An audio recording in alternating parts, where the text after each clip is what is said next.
To all my Italian subscribers, if you know a guy named Francesco Gasparini, please tell him you don't know me. What's the angle?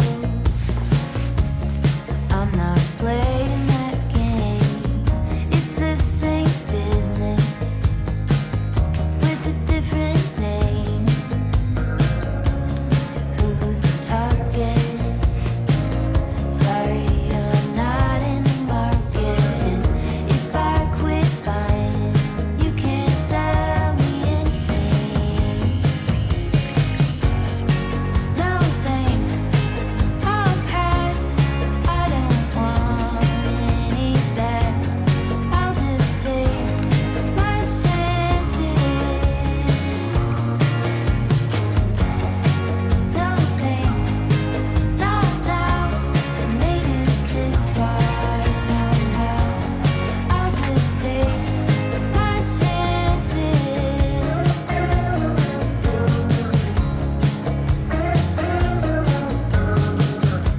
Collective pressure.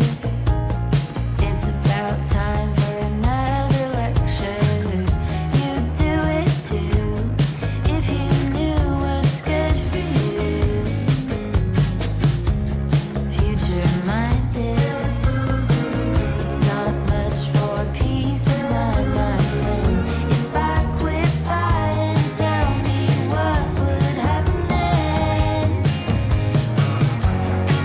No thanks, I'll pass. I don't want any of that. I'll just take my chances. No thanks, not now. I made it this far somehow. I'll just take my chances.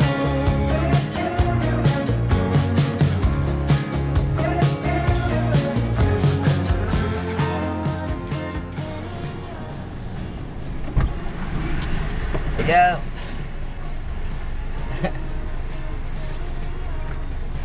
Let's do this shit. I don't wanna put a penny in your machine.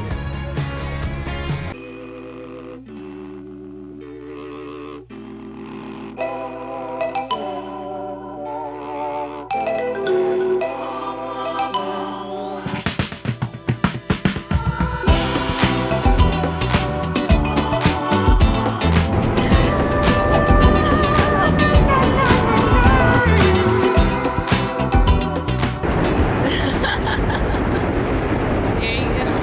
We're here.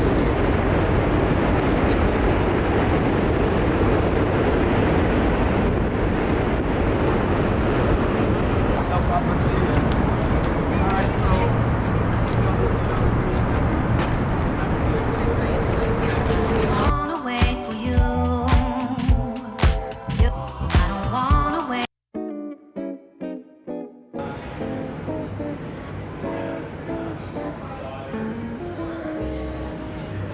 With the camera.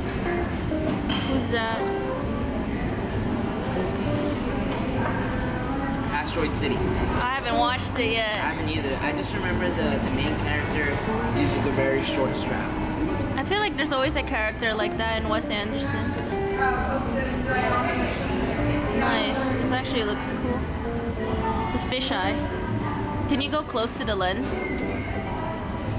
Yeah. It's Looks cool. that's a cool photo actually. Oh, me holding this. Oh my god.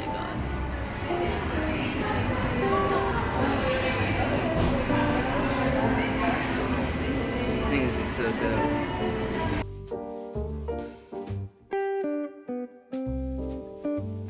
It's so annoying. Like, record. I don't know how people do it.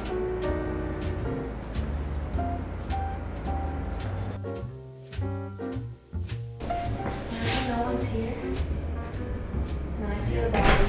Hi. Hi, where are you going? Taking a print? Oh, yeah, come in.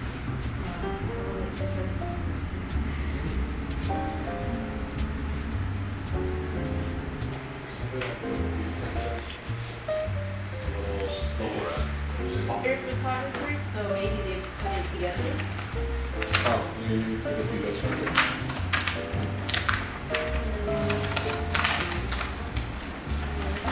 Put out something.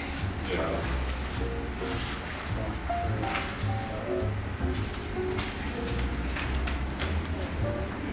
Can you tell me what your prints out? It's like me on a skateboard, Okay. and then the other two are the same model, but different photographers.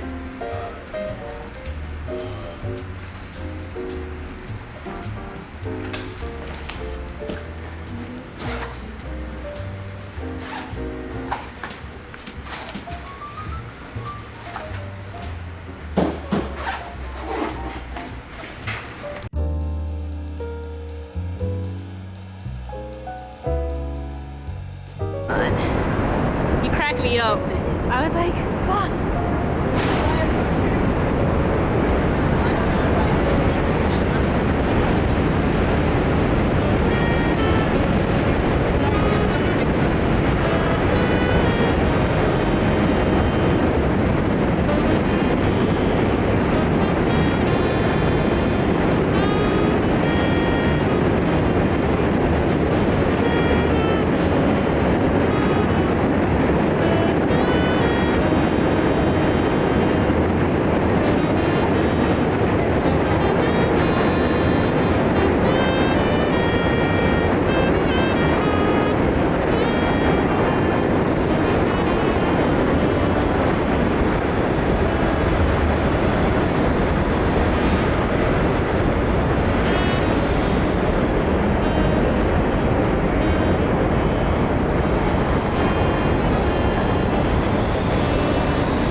And all these people would take pictures of something. I don't really know what.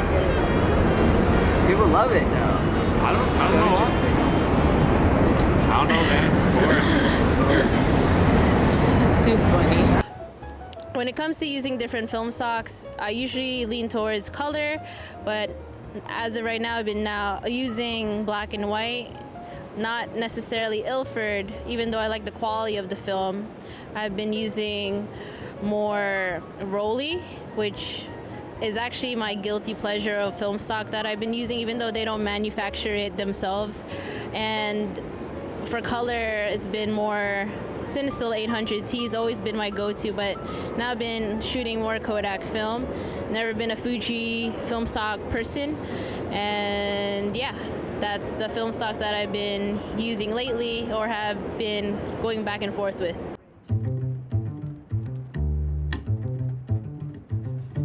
When it comes to choosing the color schemes for my photo or video work, I wanted to have a very dark, dreamy, color-esque of a sense look.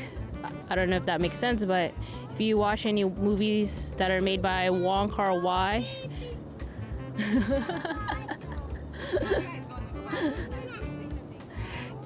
Walter, we're never gonna get this video done with the audio.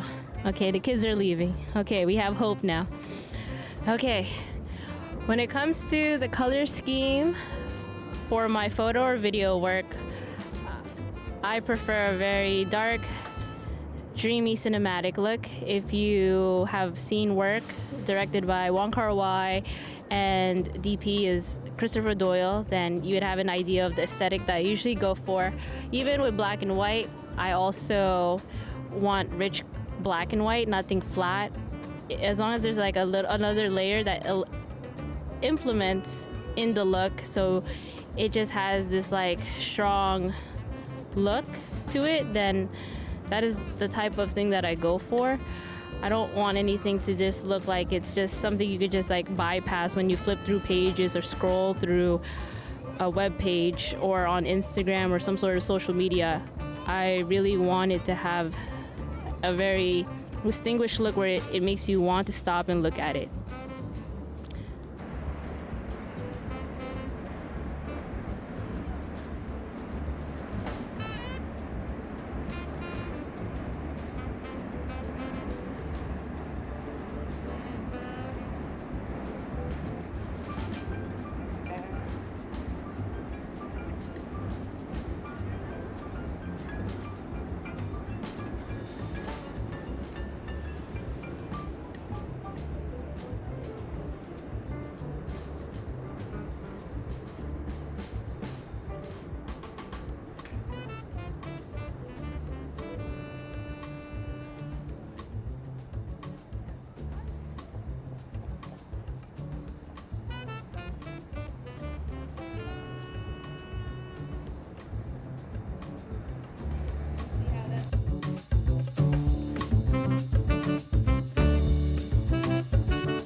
I like checked through all the other boxes. I'm like, because we could be wrong, you know? Yeah.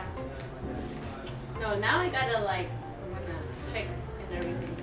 But when I saw We're it, trying to figure out like a way that we can like check in, check out. but they I actually found them. So I said sorry. But then I forgot. These were like when I shot in Berlin. Whoa, cool. Like when I was at the premiere.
course not. Of course not.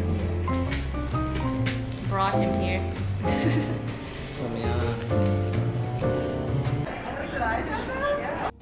My practice, like film works so well with my personality, with the way that I see the world. Film sings in a way that digital does not. Digital is a bunch of zeros and ones. Film is chemistry. I am obsessed with the imperfections that can come about within film. There's blurry photos, there's misfocused photos. Sometimes those even are often what we call the perfectly, focused photographs. And so with digital, it doesn't have the same effect. Again, I'm not crap on digital. I do shoot digital. I don't want anybody to do that.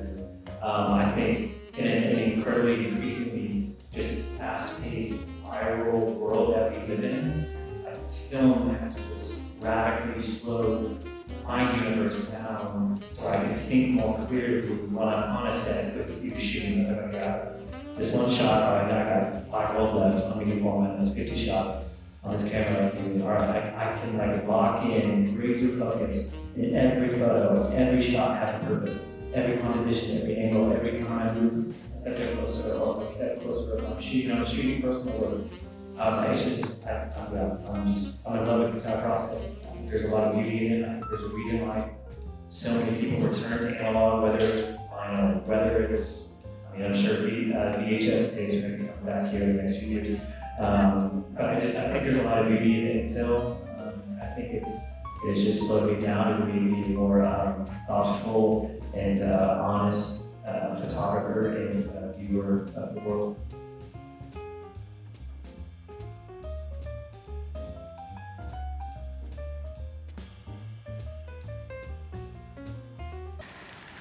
I don't know.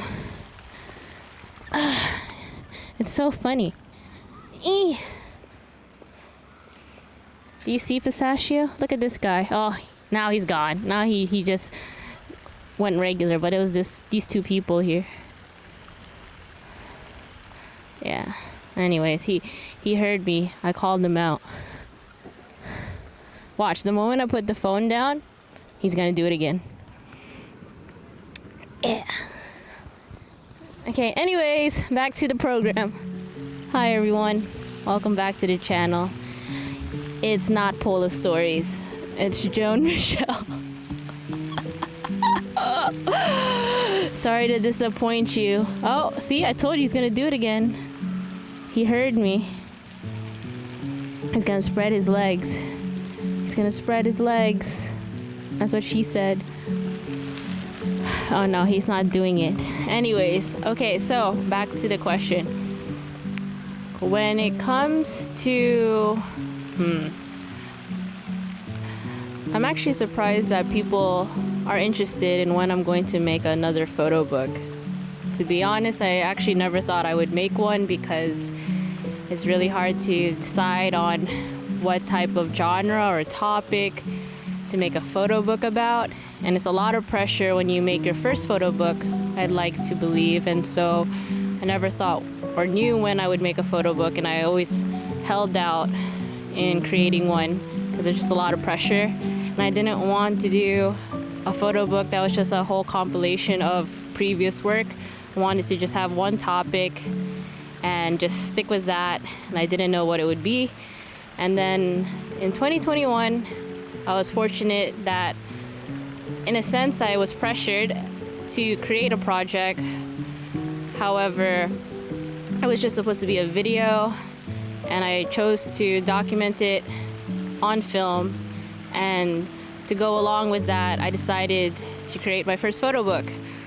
But I didn't want to just go on a website and design a book and then just have it printed like that. I really wanted to put a lot of thought into it, and so I did a lot of research, contact a lot of different people who are more involved in that department, and I wanted to really know what it would take to create an actual book that you would want to leave on your coffee table or in your bookshelf, and it wasn't just something that you would just browse through and then just leave it on the floor or something and never see it again.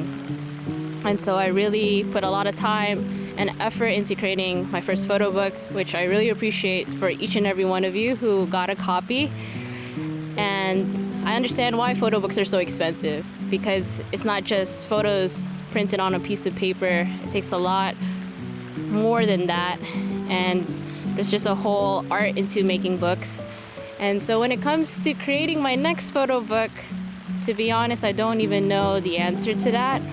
I think that the next time I would make a book would be something that would go along with another project that I would be passionate about, and then put together with a short film that I am creating.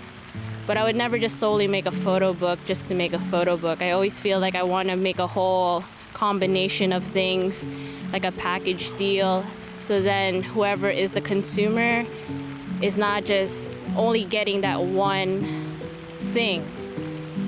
I want them to be able to receive more, not just watch something. They'll be able to experience it, to keep it with them when they bring it home, something like that. So I always think of all these elements. And so that's probably when the next time I would create another photo book. I started rushing because there's this lady with a dog, and I'm like, oh, I gotta go faster and faster. Blue. Okay, let's do this. Where my water bottle is. Okay. When it comes to my dream shoot, I have a lot of dreams, and I don't think there's anything wrong with that, but that's the truth. I have a lot of dreams. And when it comes to thinking about what my dream shoot is, I think about how I've always, if anyone knows me from the past, I've always wanted to work with Justin Timberlake.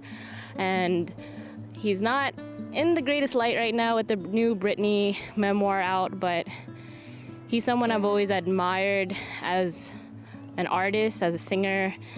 And for some reason, I still always wanted to collaborate and work with him. And if I could direct one of his music videos, that'd be really great. Or have him in a feature film of some sort. He's not necessarily my favorite actor, but for something not crazy big budget, I would consider maybe being able to work with him. If I had a higher budget and a higher production, I would have a dream shoot with Leonardo DiCaprio or Joseph Gordon-Levitt or even Rami Malek. Those are my top 3 actors that I'd love to work with. And all of them have spectacular catalogs of movies they've worked on. And so I don't really need to explain why they would be a dream to work with. If you were to ask me what type of shoots I would like to do with them, I would just try to do something that they've never done before. I feel that's what I've always done whenever I get a chance or the opportunity to work with someone.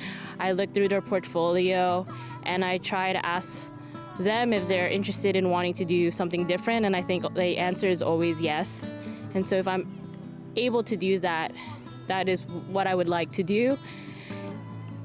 When it comes to photography, I feel that my dream shoot has always been the Calvin Klein ad on the Houston Street in New York City, billboard ad. I've always wanted to do that. Something with the fact that growing up in New York City, even though I'm from Jersey, literally I'm so close to New York City, I've always seen that billboard, and I've always told myself and every other person that I brought there in Soho that I would one day work on that campaign. And there's no attachment to Calvin Klein. I just really always admired that particular location. And I don't know if one day it won't be Calvin Klein, but for years, ever since I've always passed by it, has always been the same brand that has that billboard ad location. So I think those would be my dream shoots that I'm still hoping to pursue in the future. And who knows what else is in store. So you just gotta keep following the journey. And if you've been following my journey, I've always said thank you, and I appreciate each and every one of you. When it comes to thinking about when I'm going to finally shoot a roll each week with the Leica M6. Shout outs to my brother, my close friend Rafa. I just called him out, but it is what it is. I always happen to give him a shout out on my videos without even trying. And maybe that's just because that's just how much I admire him as a photographer, and he's helped me along the way. So to answer that question, I plan on doing it starting this week actually. Might not necessarily be all black and white film as much as I'd like, but I do want to practice and get better and progress and start building that muscle memory with photographing with the Leica M6. I feel that it's something that eventually I need to learn, want to learn, and so it only begins when you start now. So that is what is going to happen. I was very surprised when I photographed what I did on my trip when I was at Indochina. I haven't seen all the videos yet. Well, I haven't even put all those videos out, but all the photos. You haven't seen all the photos yet from that, but from my trip, I was very astonished and surprised by the results that I was able to capture on my Leica M6. Originally, I was about to just shoot all digital, but I don't regret that I brought my Leica M6 and was able to travel with it and photograph the photos that I did. And so that encouraged me to want to get better with the Leica M6. And so my friend Rafa suggested that I shoot a roll each week so I could get better at using the camera. And it's just literally like playing basketball. The more shots you make, the more mistakes you make, that's how you only get better. Just creating that muscle memory. And so that's what I'm gonna do. Okay, after this helicopter, then we can record. Okay, bye-bye helicopter. When I have to travel with my film and go through TSA, I always put it all together in a Ziploc bag just so I could see what film is in the Ziploc bag when I am going to shoot, but also it's visible for the TSA officer to know that it's really strictly just film. And then I ask and request for a hand check, and most of the time they say yes, but if in the event that they say no, I am very forceful with it and explain why it's very important to do a hand check. And to them, it might obviously not mean so much, but I try to say in the most respectful manner and how important it is to do that. And I also do have a film negative bag where it can go through TSA, and yes, it does show up as like a big black spot throughout the scanner at TSA, but honestly, it's not a big deal. Like, then that's when they do the hand check anyways after the scan. And as of right now, so far my film has never been messed up if it was in the film negative bag. And honestly, on the film negative bag, it even shows a picture. The one that I have at least says that it contains film. And then when they see the black space in the X-ray scanner, then they question it. I tell them what it is, they look at it, and then call it a day. Then they just go through it, and then it is what it is. I get annoyed when they disorganize my film after I took so much time to make it look nice for them. But at least my film is not messed up during my trip, and this is what I do when I go travel back too. So that's pretty much it. You just gotta be patient, even though it's very chaotic and hectic, and I really dislike being at TSA. I mean, I don't know anyone who actually enjoys that, but that is the truth. So you just have to communicate and say that you want a hand check, and if they don't do it, then you have to really be a bit more aggressive about it, but not in a sense that you're mean. Just tell them what's up and why they have to do their job, and if they don't, then maybe talk to another TSA officer. But yeah, that is my advice for that, and hopefully that can help you in the future when you travel with film. I was gonna say, it's the end of the video. No. Okay. I hope that you all enjoy watching this video, watching a day in a life, and me answering some of your questions. It's been raining for the past 5 weekends here in New Jersey, so I was pretty excited that today, on a weekend, I got to enjoy this autumn day here. And nothing beats fresh air, nature, and a nice sunset. And I hope everyone out there is doing well. So, thank you again for watching. Stay tuned till the next video. And sayonara.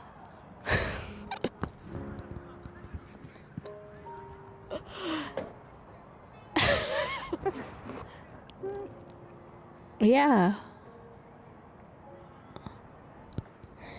Ciao. It's the end of the video, so don't forget to like and subscribe to the channel. If you haven't, it will help me in the long run. Okay, bye.